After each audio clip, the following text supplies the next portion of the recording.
All right, so we're going to begin a series of lectures to try to get to the bottom of the concept of a manifold. That's our final goal here. I'm going to try to be somewhere of an intermediate level of rigorousness. So in order to really get there, we're going to first cover the subject of point set topology. This is a subject that is typically not covered in a separate course for physicists, although I'm almost certain that anybody who studies mathematics has to take it. You know, physicists, we take differential equations, diff-EQ, we take linear algebra, right? We take maybe partial differential equations if we're being really aggressive, but group theory would also be a good course for us to take. And also another course that would be really useful for physics is complex analysis. That's actually a very good course, complex analysis. But point set topology, although topology is really good for all analysis classes, especially the real analysis class, it's not something that's going to be on your short list of courses that need to be taken right away. So I'm going to try to cover the gory details of point set, well, I don't know, not every gory detail, but the key points of point set topology here, and then we'll use that to study manifold. And the reason we want to know about manifolds is because manifolds is the mathematical foundation for the concept of coordinate systems, right? And coordinate systems loom real large in general relativity because, well, it's almost really the foundational concept in some ways. However, you could argue that because there are ways of doing general relativity without reference to any specific coordinate systems, but it's a very important aspect of things, and we should really, and we've already started down the road of coordinate systems in the other lectures. So in order to get this all locked down, you got to have this locked down, and to really be comfortable with this, you kind of have to be comfortable with this, and I don't know exactly where to start or stop, but I'm going to start here with point set topology. Okay, so where do we begin with this concept? We're going to use two examples throughout this series of lectures. One is we're going to start with the plane. And it's funny because I call it the plane, I'm going to call it R2. And it's the plane I want to talk about initially is the plane we're all familiar with, the two-dimensional flat plane. And the other one we'll talk about is the open interval, and I'll symbolize it like this.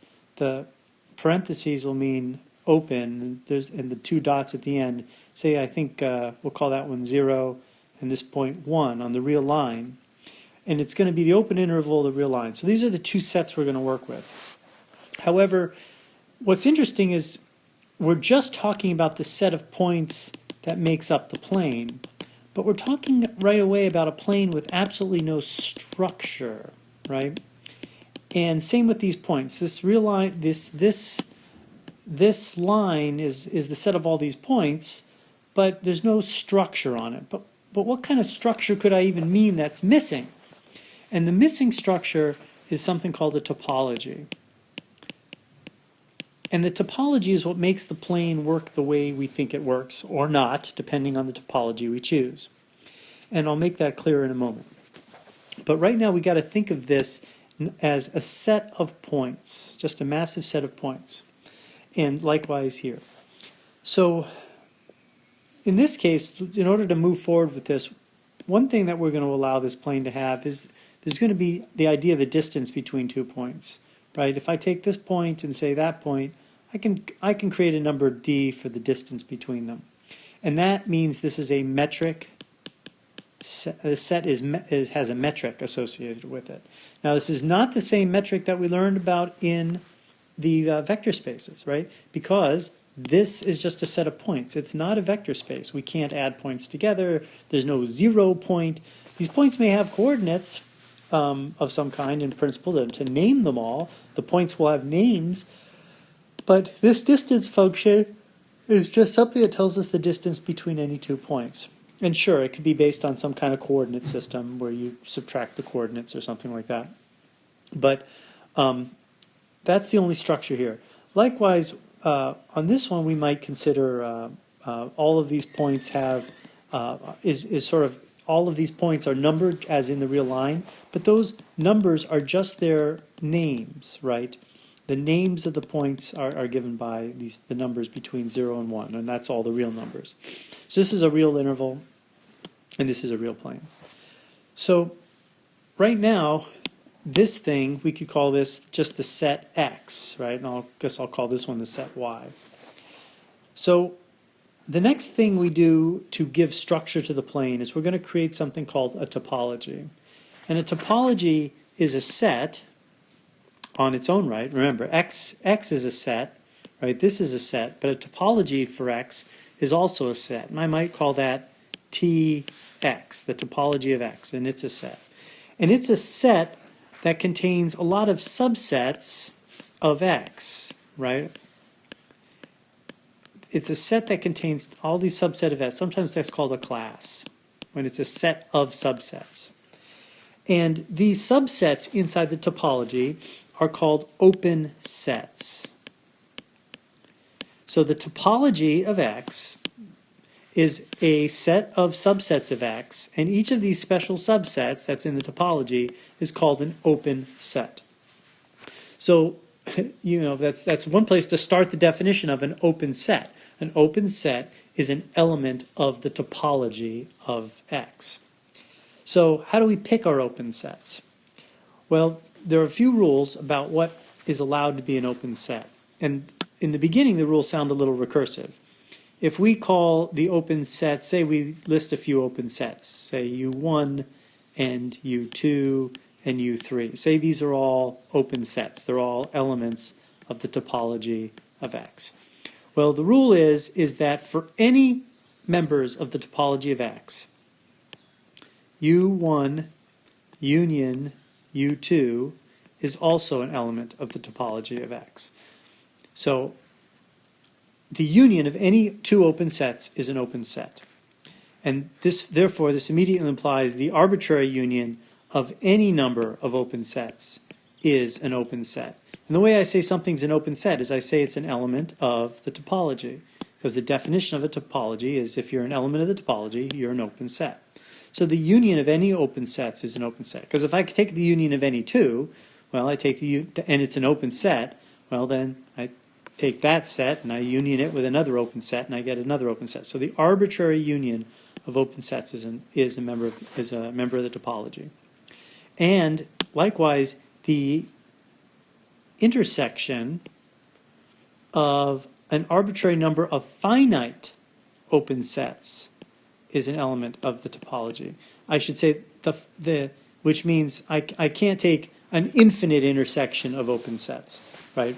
Any finite number of open sets, the intersection of those finite open sets is an element of the topology. So U1 intersection U2 intersection U3 ... As long as this terminates intersection UN, as long as this sequence terminates, that thing is an element of the topology of X. So that's a couple rules. Another rule is that the null set is an element of the topology of X, and the set itself is an element of the topology of X. So, and that, of course, this is the biggest set in the topology of X. This is the smallest set in the topology of X, and every other open set is larger than the null set and smaller than the total set. So if I can find a collection of open sets that satisfies these rules here, and these two in particular, and I add to it these two, then I have created a topology for the set X. So let's think of some example, or the set, likewise the set Y, right? The same thing about the set Y. Any set can be given a topology. But right now I'm just going to consider this plane where we have this notion of distance and this little line interval. Those are two sets, so we can give them topologies. I'm choosing the line interval because we're going to do some definitions later on, and the only way I understand how to walk through all the possibilities of, say, separable spaces and things like that is on this line interval. I know a lot of different topologies for the line interval. I only know two for the plane, so I'm using this so I can demonstrate things a little later on. So let's demonstrate right now some open sets on the plane and the line. Starting with the plane, we're going to say a collection of open sets are the open balls. Any open ball on the plane is going to be an open set. And what's an open ball? An open ball will be the set of all points x such that the distance between x and the center of the ball, which I'll call p, is less than some number r, right? And r is an element of the real numbers, and that's the distance function. So this distance here, it would be r. But notice it's less than, so it does not include the boundary. It does not include the boundary. This is called an open ball. And the reason it's called a ball is because when this is generalized to 3 dimensions, it's this little sphere. It looks like a ball. But it's always, and it can be generalized to any dimension. But right now on the plane, of course, it's going to be a little circle or a disk. It's a disk because it doesn't include the, well, it's a disk because it includes the interior points, but it's some weird disk that doesn't include its boundary. So the open balls, all of them, any possible open ball you can make, putting it at any point with any radius, a little radius or a really big radius, right? Any point, any radius, all of those open balls are open sets. So right away, we have an infinite number of open sets that we've already identified. We just said this is going to be in our topology, these open balls. Now, of course, the open balls can't be the only thing in the topology because that would violate the basic premise or the basic rules of infinite union. So, for example, if I had this open ball and I had this open ball, well, this object here that would look something like this. Well, that's the union of 2 open sets, so that must be an open set too. So indeed, all such unions are also elements of the topology of X. And this isn't just the union of 2. I could add another open ball here and another open ball here, and of arbitrary tiny shape, or I could just make it into a bigger shape. Basically, any shape that you can make in 2 dimensions can be composed of an infinite number of open balls correctly summed, unioned together. I can even make perfect squares, right? Because I can always make an infinite number of balls that slowly fill into this point, and by doing it an infinite number of times with the proper limiting process, I can make a perfect square. Now, of course, the square will not include its boundary, right? You can never get it to include its boundary, and we'll sort of see that later. So, and every one of those arbitrary shapes is also part of the topology. Because the rule is the union of any bunch of open sets is part of the topology. So if I start with my balls, I can make anything, and out of anything I can make these all the other open sets. And likewise the intersections, right? If I take any 2 balls together, I'm not going to dot the lines anymore. This here, that little section there, that would be an open set as well. And that is, that also could be built up from the inside by the proper summation of little balls too. So there's 2 ways to make that thing. But either way, all those things are open sets. Now, what about the line? What about y? How would we do that? Well, for y, we could take the exact same topology. An open ball on a line would just be an open interval, right? So I could say any interval is an open set, as long as it's an open interval, and we'll see why in a minute. I'm going to declare, right now it's just arbitrary, I'm going to declare the open intervals are my open sets. So there's an open set, there's an open set, and notice, by the way, the union of, say, this ball and that ball, right? It's a disjoint union, but it's still a union, so that's an open set too, right? So the union of this open set with this open set, it's a disjoint interval, but it's still an open set, right? It's an open set with that just is not, well, the word is it's not connected. But likewise, if I took this open set and I took the union of them, I would end up with that and that as an open set. If I ignored this and I took the, say, the intersection of this open set with this open set, I would end up with that interval. And all of those have to be open sets. But if you can see already with the line, it's much more obvious because the intersection of any two intervals is just another interval, and the union of any two intervals is just a multiplicity of intervals. It's either a multiplicity of intervals it's either going to be several intervals union together, or it's going to be just one big interval if the two intervals have an intersection. Okay, so all of those things are open sets, and the topology is the incredibly large, in this case, aggregate of all of these different sets. In fact, you almost wonder, this is huge, right? Every possible shape. Are there any subsets that aren't open sets, say, in the plane that we've drawn? And the first thing that comes to mind is individual points are not open sets, right? R being 0 will not work here. And you can't get a point as an open set, first of all, because you can only take finite intersections of these balls, right? And these balls are where we're starting. So finite intersections of balls will never get you a point. If you have an infinite intersection of balls, you could arrange them in such a way that ultimately the infinite intersection would somehow slowly start zeroing in on one point. But we only allow a finite intersection, so you can never really get down to a point.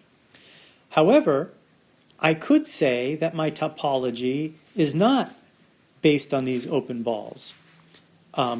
I could say, no, my topology, every single point is its own open set. I could define it that way. And then I have something called the discrete topology. The discrete topology is where every element of the set is its own open set. And therefore, once I decide that, then this rule here basically means that every conceivable subset of the set is an open set and is a member of the topology. Now, the set, for any set, the set of all possible subsets, that's called the power set, right? It's called the power set. And I think it's written like 2 to the x, even though x is the name of a set, but I think they call it 2 to the x. So the power set is a topology, and it's the biggest possible topology you could have, when every element is its own open set. That is not the usual topology of the plane.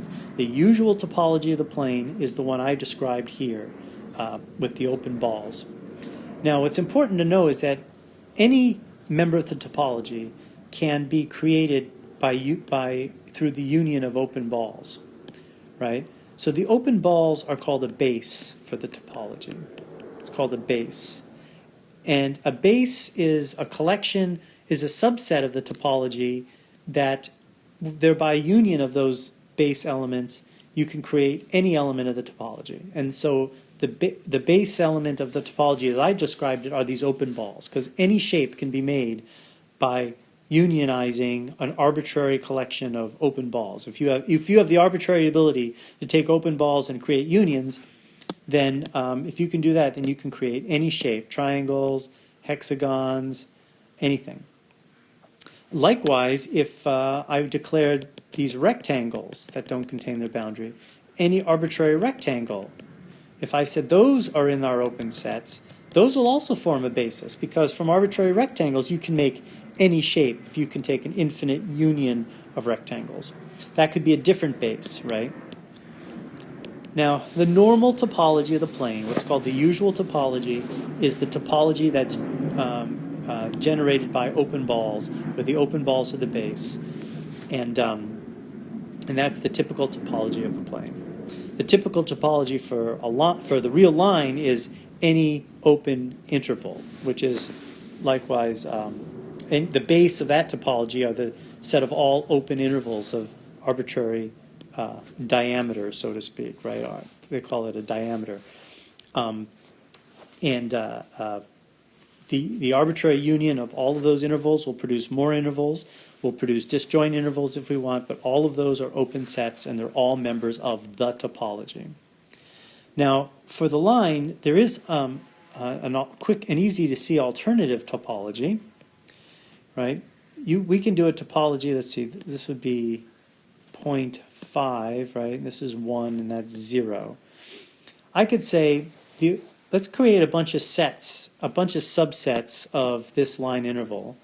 And each subset will be an interval that starts here. Every one of these subsets starts with the open interval end at 0, but it ends at 1 minus 1 over n, where n goes from 2 to infinity. So the first member has an open interval that ends here, so that's 1/2. The second one has a member that goes there, where it goes to 3/4. And then the third one would go here, which would be 4/5. And then the next one would go something like here, which would be 5, 6, etc., etc., etc. And it goes on forever and ever and ever. And so all of these intervals sort of cloud up and they get arbitrarily close to the end as n goes to infinity. And if you look at these different intervals, they all start here and they all end at a different place, right? They all end at a different place. But if you look at it carefully, you realize the union of any of those two intervals will always be the larger of the two intervals, which is an open set. So if I declare those intervals to be open set, each of these intervals is an open set. This interval here is an open set, this interval here is an open set. I'm declaring these to be members of the topology. Then the union of any two of those must be a member of the topology, but the union of this one and this one is just that one, which I've already declared as a member of the topology. So it's not very complicated. The union of that one and that one is just the bigger one. It's always going to be the bigger one, right? Likewise, the intersection will always be the smaller one. The intersection of this one and this one is just the smaller one. The interval of the intersection of 3/4 with 1/2 is just going to be the 1/2. So the intersection of any finite number of these is always just going to be the smallest of those intervals in the involving the intersection. So these two rules are satisfied. Then I just make sure that the null set is in the topology, and then I just make sure that the whole line is in the topology, and we've got a full-on topology. What's interesting about this topology is that it's countable. The number of sets can actually be counted, although it's infinite number of elements of the topology. That hasn't changed, but it's a countable infinity because it depends on this integer n, right? So that is a topology for the real interval that is not this interval topology we did before. It's different, but it fully fits the definition of a topology and it's completely okay. And in this case, the base of the topology, which are these intervals, is the same as the whole topology, right? In this case, the base of the topology is actually very, very, well, in the case of the line, the base of the topology is also the same, except for the fact that you can have these. Okay, so the base of the topology for this interval line, like if we go back and we use the topology of arbitrary intervals, the base is the set of all arbitrary intervals. The union of two disjoint intervals will be something that's not in the base, right?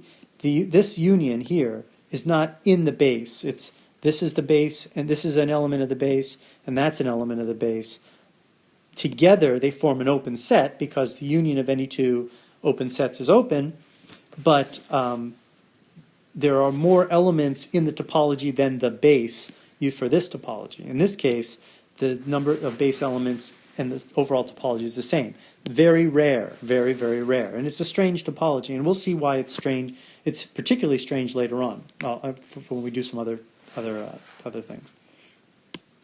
Now, there is an alternative topology for the plane, and it's actually kind of complicated, and I don't think I'm going to talk about it now. I may use it as a counterexample later on, but it's the different topologies for the plane are actually pretty subtle, but they exist. There are topologies for the plane that are not the open ball topology.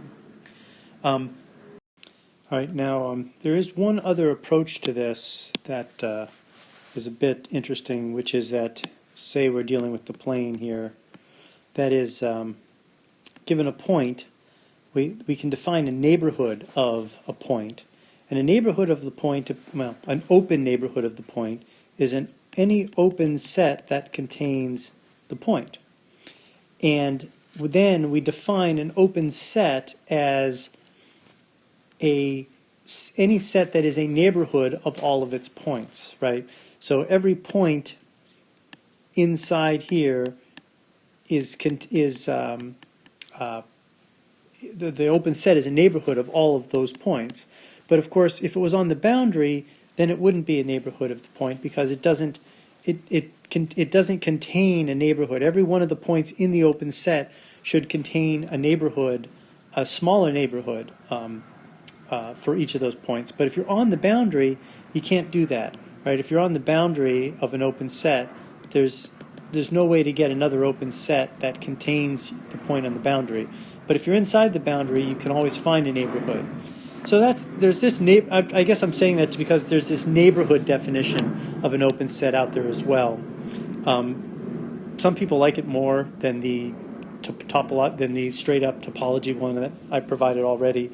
But the bottom line is we arbitrarily choose what our open sets are, and as long as we can make it comport to the definition, phi is an element, the set itself is an element, all the arbitrary unions and all the arbitrary intersections of a finite number. If it can satisfy those rules, it'll be a legitimate topology. And then what we say is X becomes a topological space once we have X and the topology of X. Notice these are two sets, the set X and then the set of all the open sets. And combined together, we have a topological space. So whenever someone says we have a topological space, they don't mean, oh, we've got like a donut, or we've got a sphere, or something that sounds like topology of, geometric shapes. That's a different kind of topology, geometric topology. There's differential topology, there's algebraic topology. This is point set topology. And in point set topology, a topological space is a set and a topology associated with that set. And each set, there's different topologies you can have, right? This might be topology A, there's a topology B, and there's a topology C. There's different topologies that are possible, right? I've only taught you one for the plane, which is called the usual topology. Well, I've taught you two. I've taught you the usual topology, which are the open balls, and then the discrete topology, where every point is an open set. And then there's the trivial topology, where the only member is the null set and the set itself, right? The set itself, that's, the intersection of these two is in the set. The union of these two is in the set. Every point of the set is in one of these sets. And, well, that's a byproduct of the fact that X, the set itself, is in the set. So the trivial topology, that's good for every possible set as well. The discrete topology and the trivial topology always work for any set. It's these ones that are weaker than the discrete topology, meaning weaker in the sense that the discrete topology, the power set is the topology. So every possible subset is in the topology. So it's just so broad it covers everything. The trivial topology doesn't quite cover enough. So we need topologies that are useful, and the usual topology is the one on the plane that we're in the line that we're used to using. But there are others, and I gave a demonstration of one other for at least the short line interval. Okay, so our next lecture about this, we're going to start discussing a few properties that distinguish one topology type from another.